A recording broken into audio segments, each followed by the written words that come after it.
प्यारे दोस्तों, आज की इस वीडियो में हम आपको बताएंगे कि ईद के दिन मुर्दे क्यों रोते हैं और ईद के दिन कब्रों में क्या होता है। तो आप सबसे गुजारिश है कि वीडियो को आखिर तक ज़रूर देखिएगा।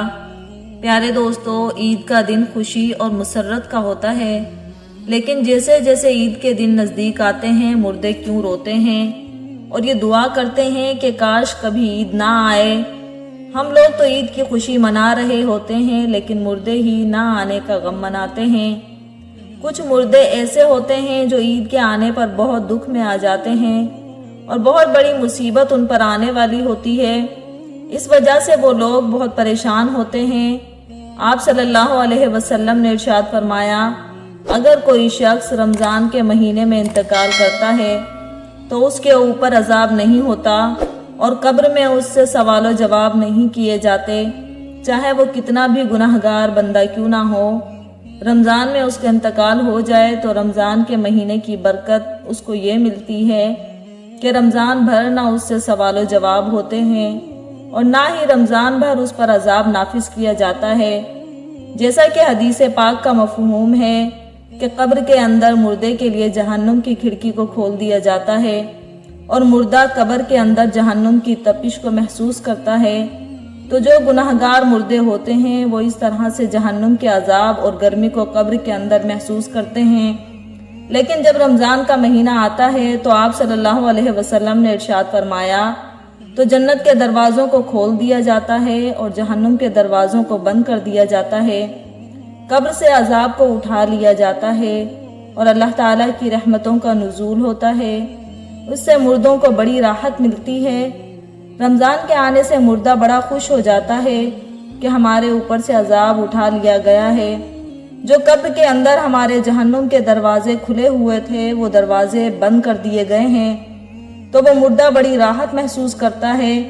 अब सवाल ये पैदा होता है कि जिन लोगों के ऊपर अल्लाह ताला ने रमज़ान में अजाब हटा लिया था, तो ईद के बाद उनके ऊपर अजाब मुसल्लत होगा या नहीं।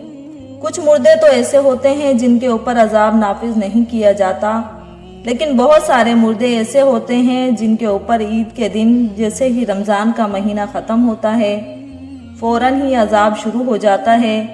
जैसे पूरा साल वो लोग कब्र में सज़ा और अजाब भुगत रहे थे, अजाब में वो लोग फिर मुलव्विस और गिरफ्तार हो जाते हैं।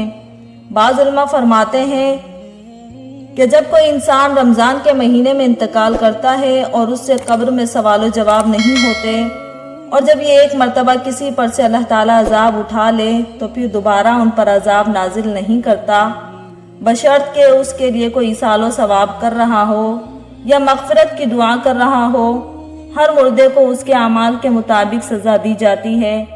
जो नेक लोग हों जिनको अल्लाह ताला ने काफ़ी कर दिया कि उनको 2 या 4 6 महीने सज़ा हो गई, बस अब रमज़ान के गुजरने के बाद दोबारा उन पर अजाब नहीं होगा। लेकिन अगर कोई बहुत ज़्यादा गुनाहगार है, मसलन कोई ऐसा बंदा जिसका इस्लाम से कोई ताल्लुक़ नहीं है, जो इस्लाम को जानते हुए भी इस्लाम को मानता नहीं था और कुफ्र और शिर्क का मुर्तकिब हुआ, तो उस पर रमज़ान के बाद भी अजाब जारी रहेगा। नाज़रीन कराम, जब रमज़ान का महीना ख़त्म होता है तो रमज़ान की बरकतें भी ख़त्म हो जाती हैं। शैतान को क़ैद से रिहा कर दिया जाता है। मर्द व बर्द से रहम का मामला ख़त्म हो जाता है। जहन्नुम के दरवाजे जो बंद थे वो रमज़ान के जाने से खोल दिए जाते हैं। इन सब बातों का मर्दों को इल्म होना चाहिए कि कब रमज़ान शुरू हो रहा है और कब रमज़ान ख़त्म हो रहा है। तो रमज़ान के जाने से अहले कुबूर सोचते हैं कि अब रमज़ान का महीना जा रहा है और फिर ईद जैसे ही आएगी उसके बाद हम पर अजाब को फिर से मुसल्लत कर दिया जाएगा, जिसकी वजह से वो मुर्दे गमगीन हो जाते हैं और रोते हैं। रमज़ान भर तो मरहूमीन की ईद होती है कि उन पर अजाब नहीं होता। हम लोग रमज़ान के आखिरी अशरे में जब अपनी मग़फ़िरत की दुआएं अल्लाह रब्बुल आलमीन से करते हैं तो फिर हमें अपने मरहूमीन के लिए भी ज़्यादा से ज़्यादा इसाले सवाब करना चाहिए और सिर्फ अपने मरहूमीन के लिए नहीं बल्कि तमाम उम्मत मुस्लिमा के लिए मग़फ़िरत की दुआ करनी चाहिए। रब्बे ज़ुल जलाल हम सबको अमल की तौफ़ीक और हिम्मत अता फ़रमाए, आमीन। वीडियो देखने वालों से गुजारिश है कि मेरे इस चैनल को लाइक और सब्सक्राइब ज़रूर करें ताकि हर नई आने वाली वीडियो का नोटिफिकेशन आपको मिलता रहे। ملتے ہیں ایک اور نئی ویڈیو کے ساتھ، تب تک کے لیے اللہ حافظ۔